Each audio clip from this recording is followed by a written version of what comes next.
우리는 우리의 인생을 이 세상에 태어나는 출생으로부터 시작합니다. 영어로 출생을 이렇게 birth라고 이렇게 합니다. 그리고 인생은 죽음으로 삶을 이 땅에서 마무리하게 되는데 영어로 죽음을 death 이렇게 합니다. 자, 그러면 이 출생과 죽음 사이에 무엇이 우리를 기다리고 있을까요? 그 질문을 우리가 답하기 위해서 영어 알파벳 B와 D 사이에 무엇이 있을까요? 그 대답이 너무 쉽죠. C입니다. 그러면 B가 벌써 출생을 의미하고 D가 데스고 죽음을 의미한다면 여러분 C는 무엇을 의미할까요? 출생과 죽음 사이에 무엇이 우리에게 기다리고 있느냐는 것입니다.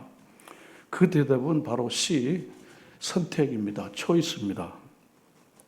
다시 말하면 우리는 태어나서 죽을 때까지 끊임없이 선택하면서 살아갑니다. 따라서 우리 인생은 선택이라고 말할 수 있습니다. 여러분이 오늘 예배를 드리기로 선택했기 때문에 여러분이 이 자리에 있는 겁니다. 지금 애찬을 준비하시는 분은 애찬을 준비하기로 선택하셨기 때문에 일찍 와서 선택을 하는 겁니다. 성가대 마찬가지 아니겠습니까? 여러분이 이 일을 나름대로 중요한 일이라고 여겨서 선택했기 때문에 이 자리에 각각 자기 자리에서 있는 것이라고 생각합니다. 그래서 우리는 계속해서 선택하면서 우리는 마지막 D인 죽음인 이 데스에 이르기까지 계속 우리는 뭔가 계속 선택하면서 살게 됩니다. 그게 좀 어렵지만 더 이상 선택할 수 없을 때는 우리는 데스인 죽음입니다. 죽음은 아무런 선택이 없는 것이 바로 죽음 그 자체입니다. 우리 인생의 선택에 있어서 많은 분들이 직업의 선택, 배우자의 선택, 이런 선택이 너무 중요하다는 이렇게 이야기하고 맞습니다. 결혼도 직업도 매우 중요한 선택이죠. 그런데 정말 우리에게 중요한 이런 가시적인 것보다 비가시적인 바로 이 신앙의 선택은 우리의 삶의 인생 전체를 얼마나 바꿔놓는지를 우리는 이미 경험하고 있습니다. 신앙의 선택은 이 땅에서 삶의 모습이 어떻게 영혼과 연결되는지를 우리에게 말해주는 것이 바로 신앙의 선택 그 결과입니다.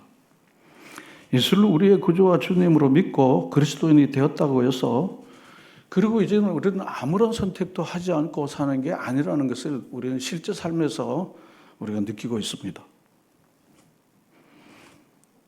믿기 시작한 이후부터 나는 어떤 신앙생활을 해야 할 것인가에 대하여 우리는 계속 고민하면서 선택합니다. 똑같이 신앙생활하고 똑같이 하나님을 믿지만 생활의 양태는 그 선택에 의해서 너무 천차만별로 차이가 많이 있는 것을 압니다. 똑같은 하나님을 믿지만 그들의 신앙의 삶의 선택에 의해서 삶의 질이 아주 굉장히 다양하다는 것을 우리가 우리 주변과 우리 자신들을 바라보면서 우리가 이미 경험하고 있는 것입니다. 저는 오늘 그런 신앙생활의 선택 중에 하나인 전도에 대해서 제가 오늘 이야기를 하려고 합니다. 사실 우리가 신앙생활하면서 전도만큼 그것이 너무 중요하다는 것을 모르는 사람들이 거의 없죠. 왜냐하면 누군가 전도에 의해서 부모였든 가족이었든 친구였든 선배였든 누구였든 간에 누구의 전도에 의해서 내가 예수를 믿고 나니까 너무 좋은 걸 알고 나서 아직도 예수 믿지 않는 사람들, 세상 가운데 있는 사람들을 바라보면 보통 눈으로 보이지 않아요.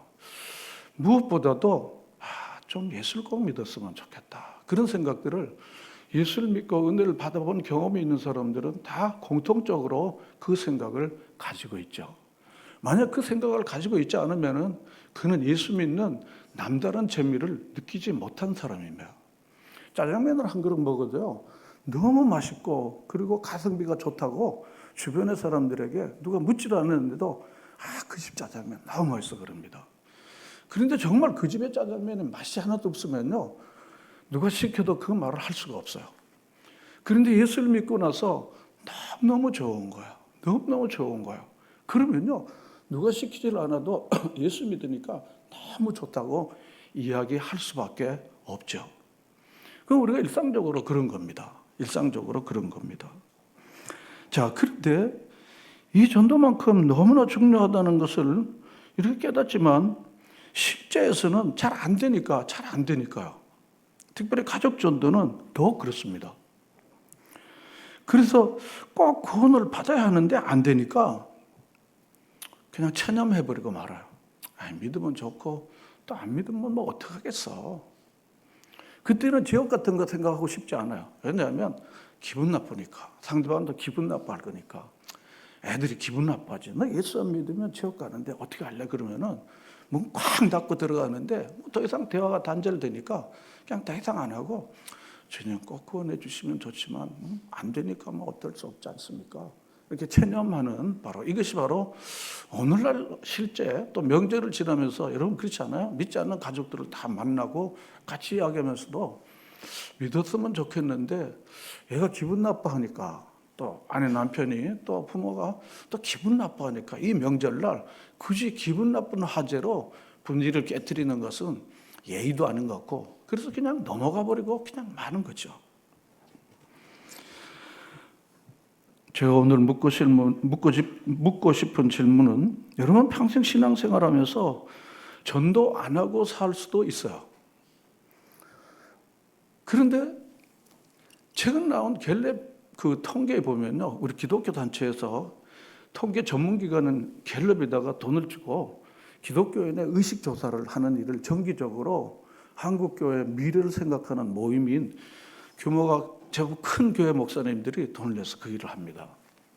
기도는 얼마나 하십니까? 전도는 얼마나 하십니까? 봉사는 얼마나 하십니까? 헌금은 얼마나 하십니까? 그리고 당신은 그리스도인으로서 자부심을 가지고 계십니까? 뭐 이런 따위의 설문들을 조사해갖고 정기적으로 그렇게 발표를 하는데요. 오늘 제가 주제에 맞춰서 얘기를 하는 당신은 전도를 지난 1년 동안 해보셨습니까? 전도의 열매가 있으셨습니까? 라고 하는 질문에 기도했습니다. 성경 읽었습니다. 봉사했습니다. 그러는데 대부분이 전도에 대해서는요. 소위 말하면 묵묵부답이에요. 하긴 했지만은 안 돼요. 그리고 안 하고 있어요. 이게 거의 80% 이상을 차지하고 있죠. 전도 열매가 있습니까? 거기는 거의 제로 베이스에 거의 가까울 정도로 그럽니다. 이것이 바로 오늘 우리가 지금 소위 우리의 삶의 그 실제 삶의 모습이죠. 그 점점 예수 믿는 사람들이 세상으로 가고 우리 자녀들이 세상으로 가고 우리 가족들이 세상으로 가고 그래서 점점점 축소지향적 교회의 모습이 바로 오늘날 우리 교회가 우리나라 모든 교회들이 어쩌면 세계 교회가 점점 그렇게 기울어져 가고 있는 것이 실제입니다.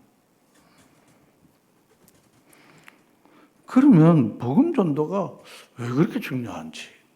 사실은 이 강대상에서 불편한 이야기를 하는 것은요, 정말로 어렵습니다. 여러분 상대방에게 불편한 얘기를 자식들에게 예수 잘 믿으라고 명절 때 이야기하는 게 도저히 믿을 가능성이 인간적으로 보면 없는 자녀들에게 그 얘기를 계속하는 건 상호 불편하니까 아예 얘기를 안 하는 게 피차 누이 좋고 매부 좋으니까 안 얘기하는 거예요. 이 강대상에서도 마찬가지입니다. 계속해서 안 되는 걸 자꾸 이야기한다는 게 그게 피차에 상당히 어려운 주제가 아니겠습니까? 그래서 통과 그럽니다. 이런 지옥 얘기하는 거 별로 불편한 얘기입니다. 불편한. 근데 사실은요, 불편한 이야기를 잘 들을 수 있을 때 인생의 전환이 일어납니다. 이런 좋은 얘기만 계속 듣고 나면요, 말랑말랑해갖고 사실은 어디 가서 쓸 새가 별로 없습니다. 말랑말랑만 이야기하는 친구가 좋은 친구일까요? 야, 내가 요즘 뭐 보니까 이렇더라. 그거 한번 생각해 봐야 되지 않겠어? 이게 말랑말랑한 얘기가 아니에요. 그냥 땅 얘기하고 저 캠페인지 얘기하면요. 피차 좋은 거야. 밥이나 먹자. 이러면 좋은 거예요. 누구 집 얘기하고요. 그런 얘기하면요. 피차 좋은 거예요. 그냥 밥이나 먹고 그러면은 그냥 아주 해피 미팅입니다. 해피 미팅입니다. 야, 근데 너 요즘 보니까 그거 뭐 좀 그런 것 같아. 이거 누가 얘기하겠어요? 아무도 얘기할 수가 없습니다. 그런데 정말로 그 얘기가 그 친구에게 꼭 필요한데 그 얘기를 해줄 사람은 없어요. 그래서 결국 갈 데로 가는 거예요. 갈 데로 가서 결국은 지하실에서 한 잔 두 잔 하고 가는 거예요. 그게 바로 우리의 현실입니다. 우리의 현실이라고요. 저도 제 친구의 일을 이렇게 보면서요, 기도는 절로 나오게 돼요. 그렇지만요, 감히 얘기할 수가 없어요. 내가 누군데 감히 얘기를 하나? 그래서 좀 불편하니까 저도 그냥 기도만 하지 감히 얘기를 끝낼 수가 없어요. 또 간절히 기도하게 되죠. 사도 바울은 오늘 그런 이야기를 고린도 교인에게 하는 거예요. 여러분, 이 고린도 교회가 이게 만만치 않은 교회입니다. 이게 도저히 바울이 이 이야기를 들을 만한 교회가 아닙니다. 고린도 교회가 우리가 아는 바처럼요. 그게 무슨 교회야? 이게 바로 고린도 교회입니다. 이게 무슨 교회야? 이런 교회다 되고 사도 바울은요, 자기 자신이 정말 비장한 각오로 이 이야기를 하고 있는 거예요. 사실 격에 맞지 않는 거예요. 들을 기가 별로 없는데 이야기를 하는 거예요. 사실 들을 기가 있을 때 이야기를 해야 그게 통하는 거죠. 들을 기가 별로 없는데 이야기를 하면요, 그 다음에는요, 소통 대신 뭐가 오는가 하면 불편함과 불통이 오는 거예요. 이게 웬만한 사람들은 그 얘기를 안 합니다. 그냥 넘어가는 거예요. 왜냐하면 불편할 필요가 없으니까요. 다음에 또 만나야 되는데, 다음에 거래해야 되는데 왜 굳이 불편한 이야기를 하겠어요? 그래서 사도 바울은요, 너무 마음속에 정말 비장한 마음을 가지고 오늘 이 이야기를 지금 하는 겁니다. 뭐라 그러는가 하면요, 본문 여기 말씀을 우리가 보겠습니다. 우리 16절 우리 다 같이 읽어보겠습니다. 시작.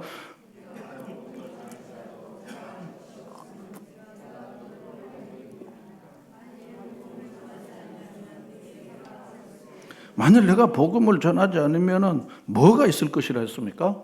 화가 있을 것이다. 이거 그런데 교회가 들을 기가 없는 사람들입니다. 교회를 다녔지만 거의 초신자 수준이고 도저히 이 말을 받아들이고 수용할 수 있는 수용력이 없는 사람들이 고린도 교인이에요.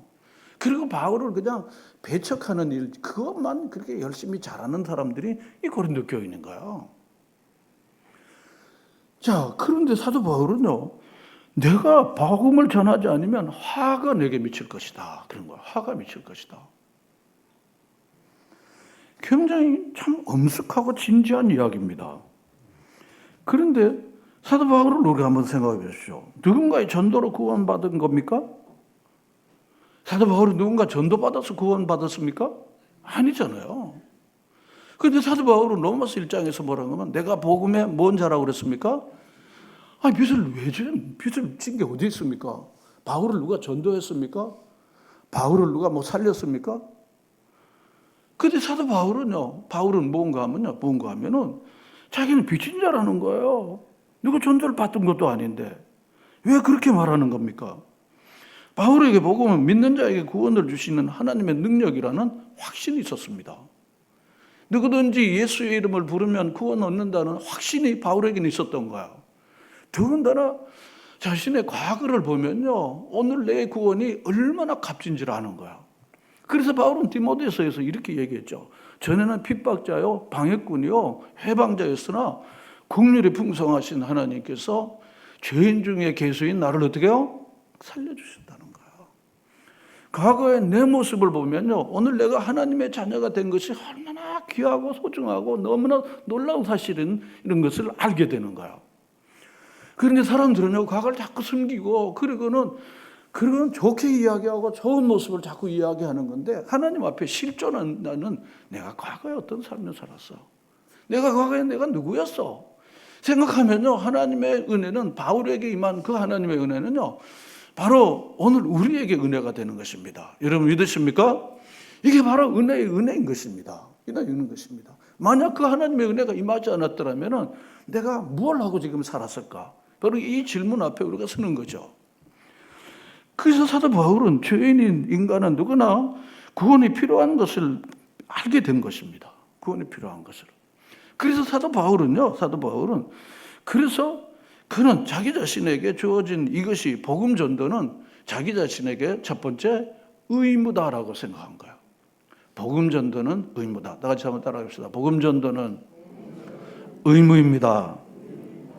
보면 여기 16절에 보면 내가 복음을 전할지라도 자랑할 수 없는 내가 부득불할 것입니다. 그렇습니다. 부득불한다고 하는 말은 굉장히 소극적인 의미로 들립니다. 그런데 이 부득불한다는 이 말을 NIV나 다른 번역 성경을 보면요, 내가 그렇게 하지 않을 수 없는 거룩한 부담을 느끼고 있다. 그런 것입니다. 거룩한 부담감. 이게 무슨 강요돼 갖고 나 안 하면 내가 뭐 벌레일 거야, 뭐 죽일 거야, 그런 거 아닙니다. 거룩한 부담감을 하나님께서 자기에게 주신 거야. 내가 너에게 이 복음을 줬는데 너 과거를 생각해 보면은 너 과거처럼 사는 사람들이 주변에 아직 이방인들 중에 너무너무 많은데 이 사람들에게 너 복음을 전해야 되지 않겠냐라고 하나님께서 이 바울에게 그 마음을 주신 거야. 그러니까 무슨 규정이나 법에 의해서 어떤 처벌에 의해서 상급에 의해서 받는 게 아니라 자기 자신이 하나님 앞에서 그런 거룩한 사명을, 그런 거룩한 마음의 거룩함이 일어나게 된 것입니다. 바울은 여기서 전도를 피할 수 없는 거룩한 의무라고 인식하고 있는 것입니다. 왜 그렇습니까? 왜 그렇습니까? 그것이 바울을 구원하신 하나님의 기대였기 때문이라는 것입니다. 하나님이 그렇게 기대한 것입니다. 나를 구원한 나 한 사람에게서 머물러야 할 사건이 아니고 구원받은 나를 통해서 또 다른 이웃들이 복음을 듣고 구원받아야 하는 것, 그것이 하나님의 나에 대한 기대하는 바라는 것을 그걸 알게 된 것입니다. 한번 따라합시다. 하나님의 기대. 효자들은요, 자기가 막 먹고 싶은 거를 막 먹고 싶고 막 사고 싶은 거라도 아버지 갖다 줘야지. 아버지가 이거 가져가면, 이거 사가져가면 너무 좋아할 텐데. 그 효자들은 아버지의 마음을 알고 자기 소비를 하지 않고 아버지께 갑니다. 불효자는 그 반대죠. 그러니까 이 사도 바울은요, 하나님께서 내게 복음을 전하면서 너 복음 전하지 않으면 내가 혼낼 거 이런 거 아닙니다.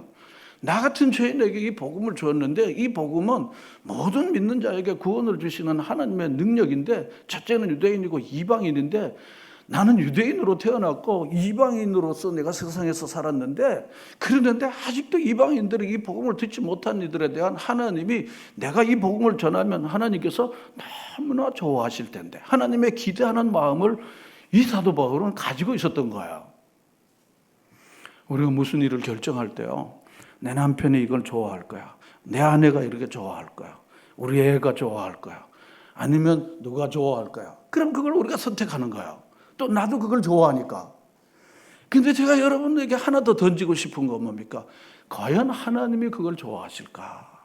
하나님의 기대하는 바가 무엇일까를 한번 생각해 보는 거야. 사도 바울은 지금 이 고린도 교회 사람은 이걸 들을 기도 없고 교회 같지도 않은 교회이기 때문에 이거 효보의 도리를 가르쳐야 되는데 이걸 얘기하는 게 마땅치 않음에도 불구하고 바울이 이렇게 전하는 것은 하나님께서 이 사람들을 통해서 구원의 역사가 꼭 이루어지기를 간절히 원하는 마음이 있는 것을 사도 바울은 알게 된 거예요.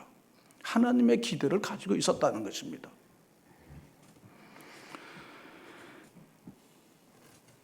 하나님께서는 모든 사람이 진리를 알고 무엇에 이르기를 원하신다 했습니까? 구원에 이르기를 원하신다 그랬습니다. 그래서 너무 우리가 잘하고 반복해서 의미를 깊이 묵상하지 않고 그냥 반복해서 듣고 말하는, 하나님이 세상을 이처럼 사랑하사 독생자를 주셨으니 이는 저를 믿는 자마다 멸망하지 않고 영생을 얻게 하려 합니다. 하나님의 아들을 보내신 것은 세상을 심판하려 함이 아니요 세상을 뭐하라고요? 구원하려 하신다. 바로 사도 바울은 하나님의 온 백성들이, 죄인된 모든 사람들이 다 구원받기를 원하시는 하나님의 마음을 읽은 겁니다. 하나님이 내가 이렇게 전하면 이게 하나님이 기대하는 바야, 하나님이 기대하는 건 이거야 라는 것을 알게 된 것입니다. 전에는 내가 좋아하는 대로 살았던 사람들이요, 하나님이 좋아하는 삶으로 생애 우선순위가 바뀌어지는 게, 그게 신앙이 자라는 것입니다. 성경 많이 읽고도요, 하나님이 기뻐하시는 쪽으로 우선순위를 두지 않으면 성경 읽는 게 무슨 의미가 있을까? 그런 거예요. 아무리 예배를 많이 살리고 모임에 열심히 와도요, 나 중심의 삶, 내가 좋아하는 대로 사는 삶에서 하나님 좋아하는 삶으로 바뀌어지지 않으면 그런 믿음이 안 자라는 겁니다. 그는 고린도 교회에서 말하는 것처럼 육에 속한 사람인 겁니다. 교회 다니는 육신에 속한 사람인 것입니다. 두 번째 사람은 육신적 그리스도인입니다. 그러나 교회는 다니지만은 그의 모든 생각은 육신에 속한 것입니다. 그래서 인간에 대한 하나님의 기대는 딱 한 가지인데 그건 구원입니다. 그 구원을 위해서 자기 아들을 보내서 죽도록 했습니다. 제가 자주 얘기하죠.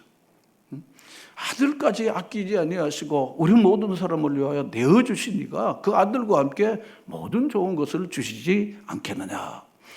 여러분, 이 말씀이 저와 여러분 모두에게 깊이 아로새겨지고 성령의 감동으로 깨달아지는 역사가 일어나기를 간절히 바랍니다.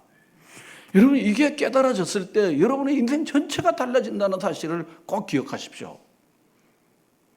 자주 묵상하고 자주 깨달아졌을 때 여러분 생각지도 않게 여러분의 결정과 태도와 삶과 여러분의 모든 양심이 새로워지는 역사가 이 한 말씀으로 이루어진다고 저는 그렇게 믿어요. 말씀은 그런 파워가 있습니다. 그래서 주님은 구원받은 우리는 복음 전도를 해도 좋고 안 해도 좋은 사건이 되지 않고 복음 전도를 우리 구원받은 자들에게 명령으로 주신 거예요. 그래서 우리 선배들은요, 지상 대유인 명령, 지상 대사명이라고 영어로 Great Commission, Great Vision, Great Commandment 이런 영어 말을 이렇게 씁니다. 그래서 우리가 아는 마태, 마가, 누가, 요한복음, 사복음서와 사도행전에서 모두 다 예수님의 마지막 대명령은 이걸로 마치는 거예요. 너무 잘 알죠. 땅 끝까지 복음을 전가하라. 그게 뭡니까? 가서 모든 민족으로 제자로 삼으라. 누가복음에 보면 만민에게 복음을 전파하라. 마가복음에 만민에게 복음을 전파하라. 누가복음에 제사함을 받게 하는 회개가 모든 족속에게 전파돼야 한다. 요한복음에 내가 너희의 전도의 목적으로 아버지께서 나를 보내신 것처럼 나도 너희를 세상으로 보내노라. 그렇습니다.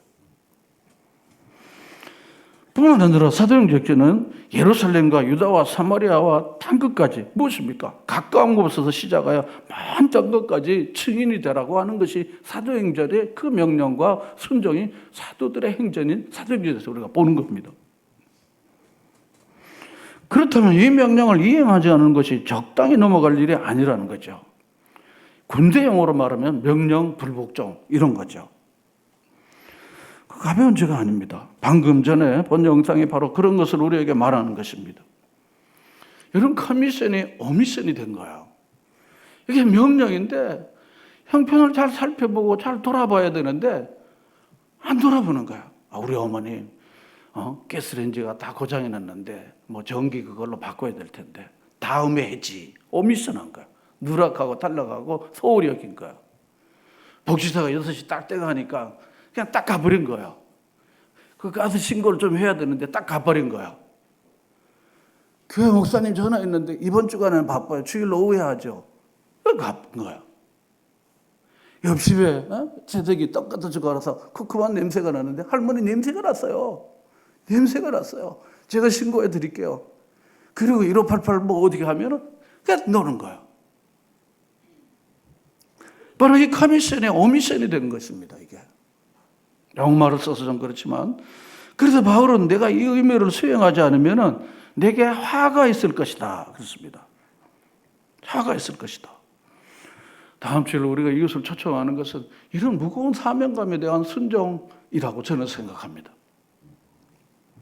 제가 저기 지하실에서 교회를 시작했을 때요, 그 건물 주인이요 경찰서에 다니는 이런 간부였습니다. 근데 그분은 교회를 나오시지 않는 분이신데요, 교회 뭐 성탄절이다 추수감사절이다 그러니까 젊은이가 애도 어리고 교회도 별로 없는데 애쓰니까 좀 불쌍하게 생각한 것 같아요. 제가 볼 때는 그분이 자기가 이 세를 준 주인의 입장에서 자기는 건물도 있고 또 직장에도 또 자기 아내도 또 돈 좀 있으니까 그래서 뭐 추수감사나 이럴 때 되면은요 뭐 좀 이렇게 뭐 기부금 같이도 뭐도 좀 주고 그 기억이 제가 나요. 그러고는 제가 이렇게 복음도 전하고 꼭 이렇게 예수를 믿으시라고 그리고 제 얘기도 좀 하고 그랬습니다. 그렇게 했는데 이분이 젊고 뭐 건강하니까 늘 뭐 테니스 운동을 늘 하시더라고요. 그래서 건강하니까 다음에 또 기회 있겠지, 다음에 있겠지. 제가 이렇게 생각을 했죠. 그런데 한 번은 이분이 정말 경찰서 테니스장에서 테니스하다가 쓰러졌다는 거예요. 그러나 급하게 앰뷸런스를 불러갖고 여기 병원에 오는데 파루광장쯤에서 쓰러졌는데 나중에 보니까 파루광장쯤에서 쓰러져서 돌아가신 거예요. 저는 그때 마음속에 그때 그럴 걸. 이 사람이 이렇게 될 줄 누가 알았어. 그리고는 급박한 마음을 가지고 복음을 전해야 되는데 그런 마음의 생각이 그때 나게 됐습니다. 복음 전도는 바로 그런 것입니다.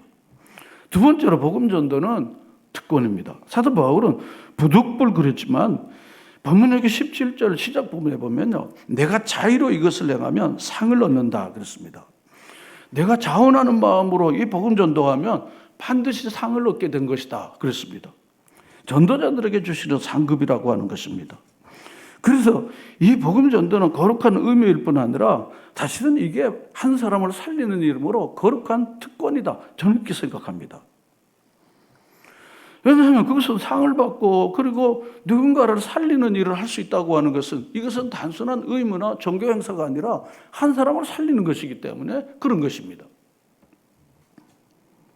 사도 바울은 여기 18절에서 22절까지 보면요, 자기를 포기하고 그리고 자기 자신을 내려놓고 이 복음 전도를 하는 것은 내게 있어서 굉장히 즐거운 일이라고 그랬습니다. 유대인에게는 유대인에게 율법 없는 자들이 율법 없는 자들처럼 내가 이렇게 할 수 있어서 이 사람들이 구원에 이르도록 하는 일을 위해서 나는 어떤 방도라도 무슨 방법으로도 그렇게 내가 하기를 원한다. 왜냐하면 한 사람을 살리는 일은 내가 조금 희생하고 내가 조금 손해보고 내가 좀 낮아지는 것보다 더 큰 가치이기 때문에 내가 그렇게 할 수 있다고 하는 그런 사도 바울이 이 한 사람을 살리는 것에 대한 얼마나 귀중한 의미를 두고 말하는 것입니다. 제가 한 20년도 이전에 속초 방송국에 총무부장이었던 분이 있습니다. 나중에 보니까 방송국 사장 다음에 두 번째라 그러더라고요, 이분이요.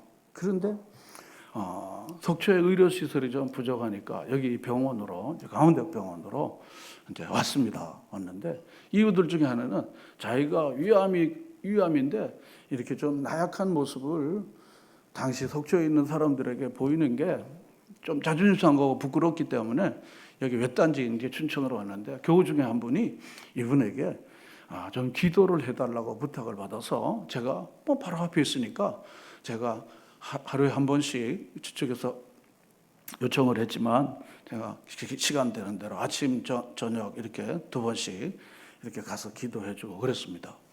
그런데 이분이 가서 이야기를 해보니까 상당히 이 교만이 많으셨다고 그러더라고요. 자기는 교회 다니는 사람들은 좀 모자라는 사람들이나 교회를 다닌다고 생각한 거야. 자기 아내가 교회를 자꾸 다니는 게 굉장히 속상했다는 거야. 남편이 사회적으로도 괜찮고 떵떵거리고 언론사에 있고 그래서 떵떵거리고 그러는데 물질적으로도 부족하고 생활도 부족하지 않는데 그 교회 같은데 좀 모자라는 사람들이 다니는 교회를 왜 다니는지 모르겠다는 거야. 그래서 못 가게 많이 했다는 거야. 그리고 더군다나 교회 갖고 예수 믿는 사람들은 찔찔 울고 그러는 게 자기는 도저히 체질상 그런 건 할 짓이 아니라고 자기는 생각했다는 거야. 좀 뭔가 좀 나고자고 뭔가 좀 형편이 없는 사람들이 자기 인생을 스스로 꾸릴 수 있는 능력이 없는 사람들이 가갖고 타자인 저 보이지 않는 하나님의 도움을 받아갖고 그렇게 해갖고 신분 상승을 얻고 자기가 일어설 수 없는 길을 조금 가보려고 애쓰는 그런 타령에 불과하기 때문에 자기는 그렇게 생각하지 않는다. 이렇게 얘기를 하더라고요. 그런데 제가 가서 이제 또 복음도 전하고 또 격려도 해주고 기도해주고 그러면서 이분이 자기 지난 과거 얘기를 다 이야기를 하면서 그러면서 기도를 받고 그리고 예수님을 영접하고 그리고 자기 같은 목사님, 나 같은 사람이 어떻게 천국에 갈 수 있습니까? 자기 지난 과거가 정말 선명하게 드러나니까요. 그리고 제가 복음을 잘 설명했습니다. 설명하니까 그걸 이해가 된 거야. 이분은 교회에 대한 반대 논리도 분명하지만 잘 설명하니까 그것에 대한 설득 논리를 분명히 받았기 때문에 이 사람은 구원에 대한 분명한 확신을 가지고 예수를 영접하고 세례도 받고 성만찬도 바로 병상에서 했습니다. 근데 복음이 놀라운 능력이라는 것을 제가 지금도 생생히 기억하는 건 뭔가 하면요. 제가 정해진 시간에 이렇게 가면요. 특별히 세례 받을 때 성만 찾는다고 갈 때 시간을 정해놓고 제가 준비해서 갑니다. 이렇게 가면요. 이분이 아주 깨끗하고 단정한 모습으로 딱 앉아 있습니다.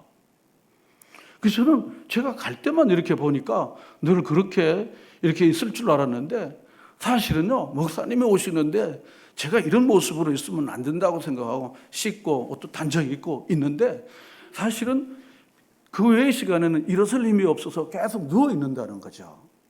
이제 암이 점점 진행이 되면 기운이 점점 없어지잖아요. 그랬는데 가족들이 그러는 거예요. 목사님이 오신다니까 무슨 힘이 났는지 그렇게 딱 앉아 있는다는 거죠. 그래서 정말 은혜롭게 세례식과 성만찬을 이렇게 다 하게 됐습니다. 그리고는 이분이 죽음에 대한 두려움이 다 없어지고 그리고 천국에 대한 소망을 가지고 나머지 삶을 이렇게 사시면서요. 그리고는 자기 이제 딸 그리고 사위될리 결혼하자는 사위될리에게도 자기 자신, 자기 아내에게도 정말 죄송하다고 잘못했다고 사과하고 그리고 용서를 구한다고 다 이야기를 하고는요. 다 나는 이제 천국에 내가 하나님의 자녀가 돼 천국에 갈 거니까 너희들 다 천국에서 만나면 좋겠다는 그런 정말 엄숙한 신앙적 유언을 그렇게 다 하시더라고요. 또 뿐만 아니라 자기 아내에게 여기 장례를 하게 될 텐데 목사님이 모셔갖고 꼭 그렇게 나를 천국 환송하는 식으로 하도록 다 이야기를 하고 역시 배움이 있는 분들이 확실히 모든 형식이 다른 것을 제가 보게 됐습니다. 반대하는데도 정말 논리적으로 반대했지만 그가 자기 마지막도 장하게 논리적으로 정리를 해갖고 하시더라고요. 그리고는 여기 조의금으로 오는 돈의 절반은 효자교회에다가 목사님이 하는 일에다가 내가 듣고 보니까 그렇게 하도록 하라고 그렇게 해서 정확하게 그렇게 하시더라고요. 그리고 한 1년쯤이 지났는데요. 저는 이제 잊어버리죠. 그러는데 잘 모르던 가족들이 와갖고 같이 예배를 드리는데 제가 이렇게 자세히 보니까 그 가족들이 온 거예요. 그러면서 그 아내 된 분에는 전도사님이 되셨고 그리고 온 식구가 정말 신실한 그리스도인으로서 온 집안이 이렇게 바뀌어진 걸 보게 됐습니다. 여러분 한 사람이 구원받고 그 온 집이 하나님의 가정으로 온전히 세워지는 그 영광을 제가 아주 20년, 30년 거의 지나간 일이지만 생생하게 기억됩니다. 여러분 하나님의 이 복음은 이렇게 영광스러운 것인 것을 저는 분명히 알고 그리고 깨닫게 됐습니다. 따라서 저는 예배가 의무를 넘어서 특권인 것처럼 여러분 이 복음 전도도 한 사람을 살리는 것이므로 이게 놀라운 특권입니다. 어느 보험 설계하시는 분이요. 보험을 이렇게 자꾸 소개를 했는데 이 사람이 자꾸 귀찮아하잖아요. 보험 또 들으라 싫다. 보험 들으라 싫다. 그래서 들어준 거예요. 그러는데 보름인가 한 달 만에 큰 사고가 일어나갖고 그러고는 그 좋은 보험을 가입시켜준 덕분에 사고가 났는데 오히려 사고 처리를 다 하고도 목돈을 받게 된 거야. 그러니까 이분이 그 보험 가입해 주신 분한테 가서 너무 고맙다고 그리고 설계사님 선생님 막 그러면서 한 거야. 알고 보니까 그것 때문에 자기가 큰 사고 앞에서 맥없이 무너질 뻔했는데 그것 때문에 자기가 되었다고 생각하니까 너무 고마운 거야. 한 사람이 죽었던 사람들이 살고 그리고 가정이 회복되어지는 것은 여러분 뭐가 그렇게 할 수 있다고 생각하십니까? 저는 복음이 바로 한 사람과 한 가정을 회복시키는 하나님의 능력이라는 확신을 저는 제 자신부터 그렇게 경험했습니다. 그러므로 여러분 이 복음에 대한 능력을 분명히 경험하고 그리고 이 복음 전도에 대한 확신을 가지고 우리가 살아가야 할 줄로 믿습니다. 세 번째로 복음 전도는 사명입니다. 사도 바울은 들을 기도 없는 사람들에게 이야기를 하는 이유는 무엇입니까? 사명이기 때문에 17절에 보면 내가 자유로 이것을 행하면 상을 얻으리나 내가 자유로 아니할지라도 나는 뭘 받았노라 그랬습니까? 뭘 받았다 그랬습니까? 사명을 받았다 그랬습니다. 사명을 받았다. 사도 바울은 사도행전 20장 24절에도 나의 달려갈 길과 주 예수께 받은 사명 곧 은혜의 복음을 증거하는 일을 마치려 하면은 나의 생명을 조금 더 귀한 것으로 여기지 않는다. 그렇습니다. 나의 달려갈 길과 주 예수께 받은 사명 곧 은혜의 복음을 증거하는, 이게 복음 증거하는 일이 그냥 하나의 취미나 오락이나 혹은 뭐 가끔 한번 기회 되면 하는 게 아니라 자기 자신은 자기 존재의 전체를 바쳐도 아깝지 않은 것이 바로 이 복음 전도의 사명을 받은 것입니다. 그래서 이 복음 전도를 위해서 자기 생명을 포기할 수 있다는 것입니다. 그래서 사도 바울은 자기 영의 아들은 디모데에게 마지막 편지에도 디모데 사전 2절에 보면 너는 때를 얻든지 못 얻든지 말씀을 전파하라 그랬습니다. 이게 험숙한 자리에서 가장 중요한 이야기를 하는 거예요. 또한 4장 5절에도 보면 전도자의 일을 잘 감당하기를 자기 영의 아들 디모데에게 그렇게 간절히 부탁한 것입니다. 제가 여러분들에게 질문 하나 하겠습니다. 여러분 예수 믿고 구원받은 다음에 내가 생명을 걸어도 내 모든 걸 바쳐도 아깝지 않을 사명이 여러분들에게 있습니까? 하나님이 여러분의 인생에 주신 사명이 있습니까? 여러분 제가 질문을 던지는 거예요. 지금 답을 얻는 게 아닙니다. 여러분 고민해 보십시오. 기도해 보십시오. 사명이 없이 사는 사람은 흔들리는 인생입니다. 유행에 흔들리고 세상에 흔들리고 돈에 흔들리고 사람의 말에 흔들리는 사람들의 특징이 뭔가 하면 자기의 분명한 표대에 사명이 없어요. 그럼 이 사람은 왜 이렇게 흔들리지? 왜 이렇게 왔다 갔다 하지? 그 사람 사명이 없어요. 돈에 흔들리고 인정에 흔들리고 이 사람의 이거에 흔들리고 그 사명이 없어요. 그래서 흔들리다 예시하고 그냥 내버려두고 지 마음대로 가는 인생이 그게 바로 인생입니다. 사도 바울은요 예수를 믿고 하나님의 은혜를 받고는요 하나님이 너는 생명을 바쳐도 아깝지 않을 이 사명을 주신 거야. 내가 사명을 받았다. 그런 것입니다. 대구의 어느 교회 앞에 과일 장사하는 할머니 얘기를 제가 좀 하려고 합니다. 책에서 본 내용인데요.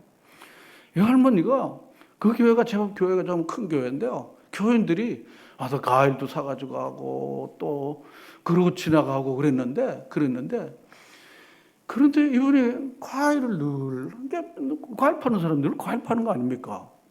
그러는데 어느 날 누군가의 전도를 받아가지고 교인은 아닌 누군가의 그 가족 중에 누구의 전도를 받아갖고 그러고는 그 바로 과일 가게 앞에 있는 교회를 나가게 됐어요. 교회를 나가서 그리고는 뭐 지나가면서 아는 사람도 있고 그리고 또 가깝고 그러니까 교회를 이제 또 계속 교회를 가야 된다는 생각을 가지고 교회를 계속 이렇게 나간 거예요. 그러니까 가다 보니까 점점점 하나 둘 어떻게 해요? 들으니까 그 다음에 뭐가 옵니까? 깨달음이 오는 거예요. 이런 계속 설교를 듣다 보면요 반드시 여러분들에게 깨달음이 올 겁니다. 만약 여러분들이 설교를 계속 들었는데 깨달음이 없으면요 제가 문제가 있거나 여러분이 문제가 있는 겁니다. 왜냐하면 하나님의 말씀은 반드시 깨달음을 주시는 것입니다. 만약 깨달음이 없으면요 우리는 사실은 우리 아버지 장사 얘기를 하면 공치는 겁니다. 공치는 거예요. 본전 생각이 나는 거예요. 이게 깨달음 없이 그냥 이렇게 왔다 가면 공치는 거고 그냥 허치는 겁니다. 이게 3아웃, 3 이거 허쳐갖고 아웃되는 거 그런 겁니다. 이게 살아있는 사람들은 다 깨달음이 있죠. 근데 이 할머니가요 배운 건 없지만 말씀을 자꾸 들으니까 인생의 진리, 하나님의 진리를 점점 깨달아지게 된 거예요. 그리고 나서 자기가 하나님의 자녀가 되고 구원받고 그리고 먼 나라에 하나님 나라에 가고 그 하나님의 자녀는 이렇게 사는 걸 하나 배우면서 그렇네 그러면서 자기가 그동안 그렇게 살지 못한 걸 회개하고 그리고 마음을 계속해서 다짐하는 거야. 내가 이렇게 살아야 되겠다. 여러분 그런 생각이 들지 않습니까? 그렇게 들지 않습니까? 어떻게 들지 않습니까? 들잖아요. 그렇잖아요. 제가 볼 때 여러분 들기 때문에 여러분 헌신도 하고 선교도 하고 봉사도 하고 다 모두 이렇게 기도도 하고 그러는 겁니다. 근데 할머니가 그런데 이 생각이 드는 거야. 아니 교회에 다니는 이놈들은 이런 좋은 예수를 왜 나한테는 안 얘기했는지 이놈들 아주 나쁜 놈들이네 아주. 지들만 예수 믿었지 이 예수를 말이지 나한테도 좀 전해주지 내가 그 앞에다 장사를 했는데. 여러분 들어볼 만한 말이더라고요. 들어볼 만한 말이에요. 이렇게 좋은 예수를 자기들만 믿고 천국 가려고 이 못된 놈들이 자기가 지금 몸담고 있는 교회 안에서 아무 개는 뭔데 뭐 교회에서 뭐 장로도 뭐 검사 집사다는데 하나도 나한테 얘기를 안 해줬어. 여러분 죄송하지만 우리 얘기하는데요. 요 미장원 아줌마요. 붕어빵 100개는 먹었을 거예요. 강팍해서 그렇죠. 세븐일레븐 이 사장요. 만날 담배 피우지만요. 이 친구 교회 자랑을 해요. 붕어빵 계속 먹잖아 이 친구가요. 예수 믿으라고 교회 나오시라고 천국 가라고. 우리 집 사람은 특별히 직선 이 돌직구를 해요. 예수 믿으면 구원받고 예수 믿지 않으면 지옥 갑니다. 듣는 사람 입장을 잘 생각 안 하고. 나는 그 잘 얘기를 못 하겠더라고. 왜냐하면 그 다음에 나 출입 금지 당할까 봐 겁이 나서. 소니한테도 내가 그 얘기를 못 해요. 가면 그 얘기하면 나 못 들어오게 할 것 같아서. 다음번에 얘기를 안 돼. 시의회 냈던 박부기도 내가 예수 믿으면 구원받고 예수 안 믿으면 지옥 갑니다. 이 얘기는 내가 못 했어요. 자꾸 이렇게 구슬러서 이제 다음번에 29일 날 또 내가 데리고 와야 되기 때문에 그 얘기는 제가 못 하겠더라고요. 그런데 사실은요, 그게 거짓입니까? 진리입니까? 거짓입니까? 진리입니까? 진리예요, 진리예요. 진리예요. 그게 진리란 말이에요. 그 할머니가 너무너무 은혜를 받아갖고 전도하고요. 그러고는 자기가 이제 나이가 늙어갖고 이거 할까 더 이상 할 수 없으니까 자녀들이 이제 집으로 들어오라고 집에 들어와서 편의시하려고 이 가게를 정리를 하는데 하나님의 감동을 주신 거예요. 자기가 지 못된 거를 세상에 그냥 장사나고 돈벌이하고 이런 애가 하나님이 나 같은 일을 구원해 준대. 그래서 과일 가게 판 돈을요 교회 전도하는 데 쓰라고 다 바쳤어요. 다 바쳤어요. 여러분 은혜를 받으니까요 사람의 행동과 삶의 양심이 돈이 달라지게 되는 거야. 달라지게 되는 것입니다. 여러분 예수님의 복음은요 단순한 교회가 생각하는 그냥 이야기가 아니에요. 스토리가 아니에요. 그냥 그렇더라 하는 얘기가 아닙니다. 이게 바로 모든 사람을 살리는 하나님의 진리인 것입니다. 그래서 하나님의 부르심에는 뭐가 없다 그랬습니까? 후회하심이 없다. 난 예수 믿은 게 일평생 잘 후회되는 일이야. 여러분 그런 분 계십니까? 저에게 누군가가 질문하면요. 당신이 인생에서 최고의 좋은 게 무엇입니까? 라고 내게 질문한다면요. 난 예수 믿은 게 인생에 제일 좋은 일입니다. 제가 목사로서 오늘 설교에 뭔가 좀 이렇게 좋게 얘기하려고 얘기하는 게 아닙니다. 저는 자연인으로 전도자로 살고 싶어하는 사람이 많습니다. 목사가 아닌 자연인으로 그리고 이것저것 다니면서 기도하고 전도하고자 하는 마음이 저는 많이 있습니다. 제가 할 일이 없어서 그거 하려고 하는 게 아닙니다. 이거보다 더 귀중한 일이 없다는 생각을 가면 갈수록 제가 더 느끼기 때문에 그런 것입니다. 그래서 이제 우리가 부를 찬송가인 508장에 보면 천사도 흠모하겠네 그렇습니다. 천사도 흠모한다 그렇습니다. 천사도 흠모. 저는 이 찬송가에 이거에다가 더 붙여서 제가 이렇게 붙이게 되더라고요. 천사도 부러워하고 체벌도 못하는 일을 하나님이 위천한 우리에게 전도를 통해서 전도에 미련한 걸 통해서 구원하기를 기뻐하시는 분이 하나님이시다 하는 것입니다. 여러분 입을 벌려서 여러분 복음을 전하고 그래서 여러분의 전도를 통해서 천하보다 귀중한 영혼이 구원받는 일을 여러분들이 하시는 여러분 모두가 되시기를 바랍니다. 안 해본 사람들은 해보시면 돼요. 안 해본 분들은 해보시면 돼요. 안 하니까 못하는 거예요. 하면요 됩니다.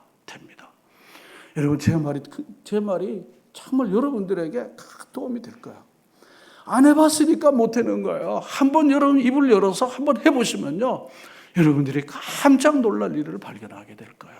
깜짝 놀랄 일을 발견할 거예요. 하나님 아버지 저의 이 말 못하는 저를 통해서도 복음이 증거되어져서 구원 얻는 사람들이 꼭 일어나서 그래서 이 사람이 내가 평생에 예수 믿게 된 게 최고 좋은 일이라고 말할 수 있는 그런 영광과 기쁨을 저에게도 하나님 내려 주시옵소서. 우리 가정에도 일어나게 해 주시옵소서. 여러분 이 마음을 가지고 우리 모두가 나가실 수 있기를 바랍니다.